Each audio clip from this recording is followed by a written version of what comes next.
It's taken over 18 months to document these events in one of Africa's most remote and challenging environments. Filming from the ground, from the air, and in the thick of the action has given the camera team a unique insight into one of nature's rarest events. Savuti has an interesting history. That river flows for a very short period, once every 40 years. When it is flowing, it is the most incredible environment. I knew that there is going to be a moment here in time that is going to be absolutely incredible. Wildlife cameraman Brad Besterling is fourth generation born and bred in Botswana. He grew up in the wilderness and has lived there for most of his life. The bush and the natural world, specifically in Botswana, is sort of in my DNA. And the more time I spend there, the more time I want to be out there. I don't think that I could live any other life. Brad has drawn on a lifetime's bushcraft experience to identify and document this remarkable animal behavior. This pride is up from the north, and the buffalo have been localized on the marsh, so they've come down looking for food. When you go into any area, the first thing you do is start identifying the makeup of the different predators in the area. They kind of steer what goes on. So you work out prides, territories, access routes that they use. It's like a big puzzle that you sort of break up. It requires a lot of time, tracking and moving, and there's a certain amount of knowledge one needs to be able to keep up constantly, and not just keep up with them, but learn to anticipate. Helping Brad locate and capture the wildlife on film, his fellow cameraman and lifelong friend, Richard Yorn. Spending weeks at a time together in the most isolated areas, they depend on each other completely, especially when things don't go to plan. It just so happens you're in the middle of the bush and things break. We've over time have learned to deal with most of the problems ourselves. We have to. We don't have DHL here or anything. Alright, so sunlight liquid, water. Let's pour it in there. Let's see what we can do. Sometimes we have to improvise. It's little tricks that we've been taught along the way. You've got to be fairly well equipped to cope with different circumstances.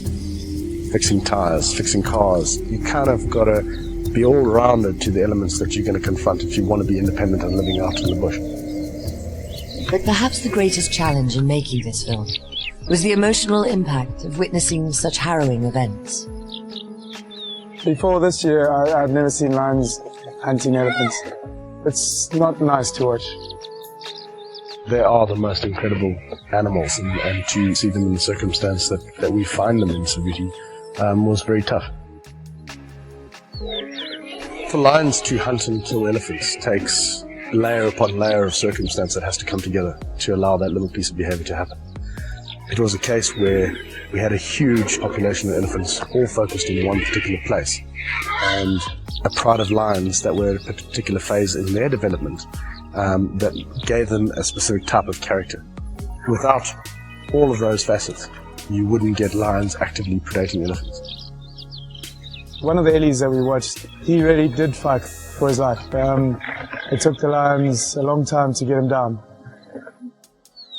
The day when the pride of 7 broke up a herd to isolate a fairly healthy individual in that herd and pull that down was really the turning point for me in the story. And it's one of those things that I'll always look back on and say it was a turning point in my understanding of the natural world. You kind of feel helpless because you can't do anything. It's hard. It's not nice.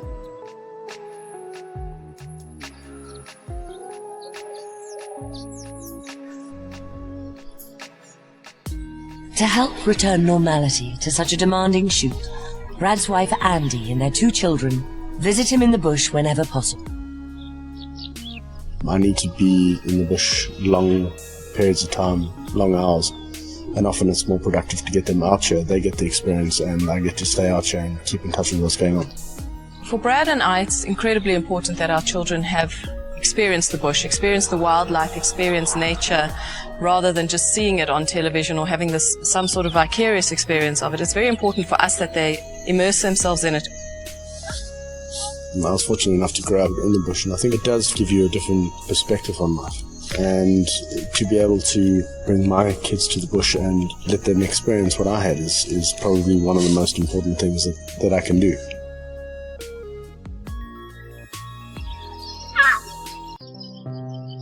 The kids love seeing the baby animals. That really piques their interest. You know, that when they see these little things that they can relate to, and they're cute and they're lovely, and they get such an idea of how things are out there. To capture footage of the lioness and her new litter of cubs was a crucial moment for Brad and Rich, bringing the incredible story of death and life in Savuti full circle. You've got these quite heart-wrenching situations where lions are bringing down elephants, but then the other side, you know, they've got their young to feed, they've got themselves to feed, and you've got this whole cycle that goes on, and there's these brand new little baby cubs, which is an amazing thing to see. The whole story and the whole project is very much part of a greater cycle. There are too many elephants in one particular area. The lions are killing elephants because of that particular moment in time, and they go on and breed. The elephants then move into different areas and they go on and feed and continue. That is the joy of Savuti. All these things are in waves and ebbs and flows, and that is just the natural cycle. This unforgiving landscape, a unique set of circumstances, and such unforgettable animal behavior has pushed Brad and Rich to the limit on every level. But it's also rewarded them with a once-in-a-lifetime experience of one of Africa's most powerful dramas. The greatest thing about making this film is it's a journey, and you get to know all the characters, and it was the personality of this one particular pride that really drove it. It says so much about lions and lions' capability to adapt very specifically to an unusual circumstance. That was the most rewarding thing for me out of the entire filming process, and I look at lions totally differently from now on.